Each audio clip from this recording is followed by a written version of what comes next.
Hello, everyone. My name is Matthew here with Crescent Bell. We're doing a self-graded card review of a Michael Jordan card. This is an Upper Deck SPX. This is the base die cut version from 1996, Kobe's rookie year, and it is I would call more in the liquid cards. So the card sells a little bit easier, has a little bit more of a demand behind it. Now this card, I bought it raw off eBay, and I've already pumped it through Grok AI with some high definition photos. And honestly, I'm pretty on board with everything that it is reading. So we're going to kind of I'll do some manual review with it as well, but I do pretty heavily believe everything it's saying. I already thought about this card and cross-referenced it several times before pumping it into Grok AI, and it's pretty accurate. So I like that Grok AI is getting more accurate over time. And so yeah, this is almost the 150th card that we've reviewed now. So a lot of cards are being kind of distributed through the Crescent Vale eBay page. Feel free to check us out on eBay. But yeah, you can kind of tell the edges and the corners have a little bit of wear to them. The surface as well will show that. But before that, the disclaimer is every video, every post, every listing, we cannot guarantee the grades will cross over to other grading companies at these grades, and we cannot guarantee that it will increase or decrease the monetary value of the card. It's basically my best way of rating the condition of the card. And let's get into it. So yeah, Grok is Twitter/X's AI agent, and it's basically saying the centering is an 8.5. Now, the centering for me, we can kind of determine it by the dots on the card. And I've done a Gary Payton card of this somewhat recently, and I just get a kick out of the eyes. And this is actually one of the reasons why I even purchased this card. And you can kind of see like it's basically multiple frames at different angles. So like they must have done like a 360 panorama shot. And then like what I find super fascinating is the card kind of it, like as you rotate it, you get different frames of the person's face. Like he is, full mean mug right here, a little bit of a smile, but then you get like the Jordan smile with the teeth right there. And then, his eyes are open, eyes are closed, kind of just a little bit more of the, I don't want to say mean mug, but like not as jovial, like full jovial, not as jovial. So you can also see a little bit of surface wear on this card. Is that Reggie Miller? That is Reggie Miller.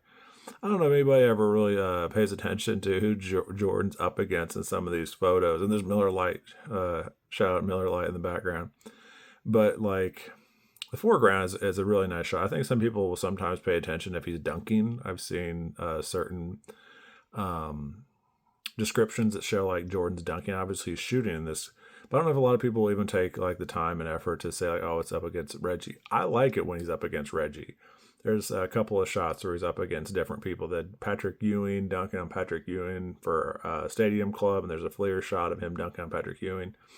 It's pretty iconic.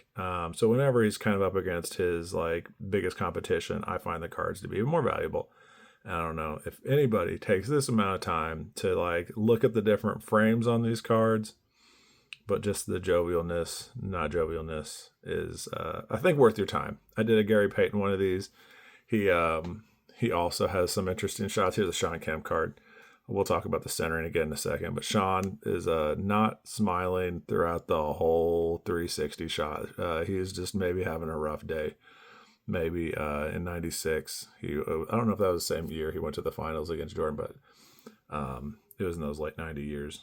So you can also tell a little bit like why I have this card out is to cross-reference. I love cross-referencing other cards.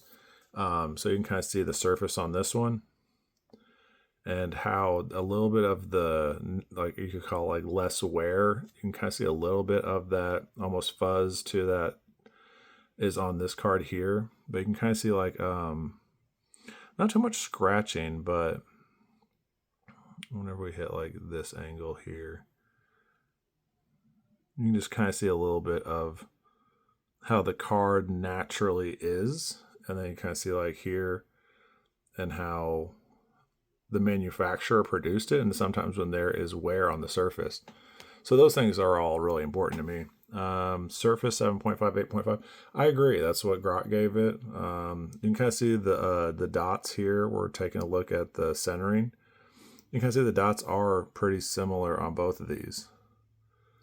So the centering for me is, I don't foresee it really being that far off, because it's a die cut. Like, if the symmetrical space was off quite a bit, then I can understand it, but I don't really find the symmetrical space to be that far off from the actual material that's on the card.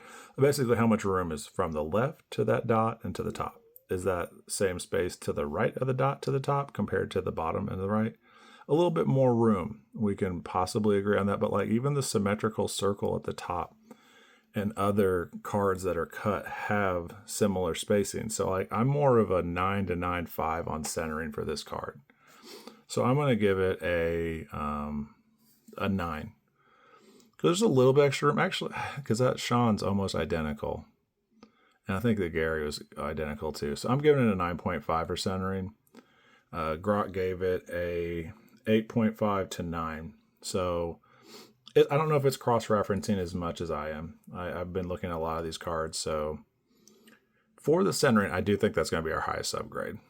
The corners and the edges, so there is wear, definitely wear on the edges and the corners, and they kind of blend together too. Like the edges, I think, are have a little more wear than the corners do. The edges here are not as bad, but it's in the 7.5 to 7 range, and the surface. But I would say the corners are more of an 8, and the edges are a 7, and then the surface, it has like this on the back here. You can kind of see that. See if we find anything else on the surface. There's like a bit of like a print line. So the surface is got some imperfections to it.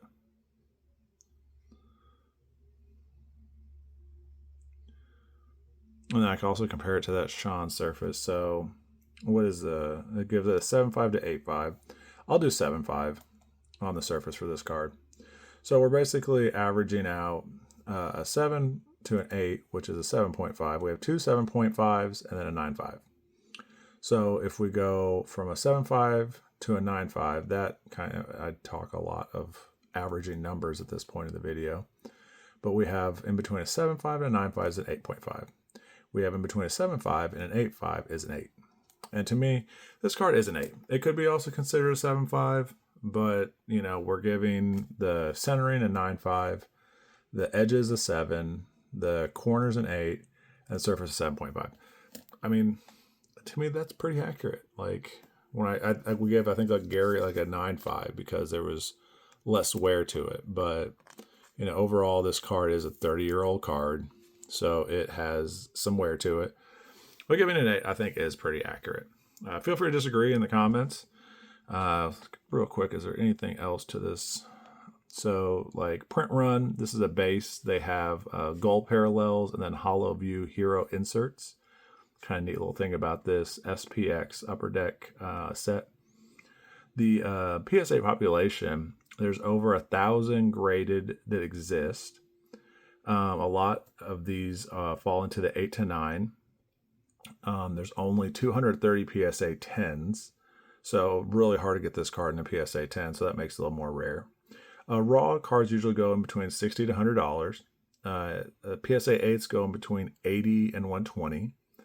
So I'll just go ahead and give some behind the scene information. I'll probably mark this at $100 and then just slowly mark it down over time.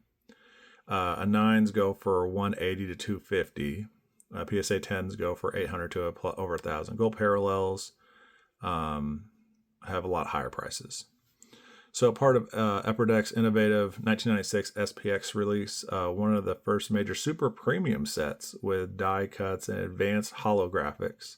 And it doesn't want to know more about the advanced holographics, but the die cut shop holofoil, visually striking, popular with Jordan, Jordan people that do collecting. So let's see. 90s classic, use extra care in top loaders, semi-ridge. So yeah, what we're going to do is we're going to put it in a, it's called a Zion slab. We'll give it a custom, the Zion slabs, if you buy one from us, they basically have a, what's the term? A magnetic top. So they do have the ability to open and close.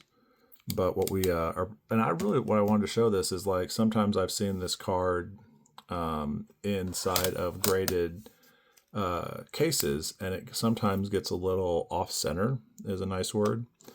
But whenever you kind of put this card into a Zion slab, and it's kind of like when the case closes, like if you take the time and effort to line it up evenly, whenever that case closes, that's like how the card will primarily stay.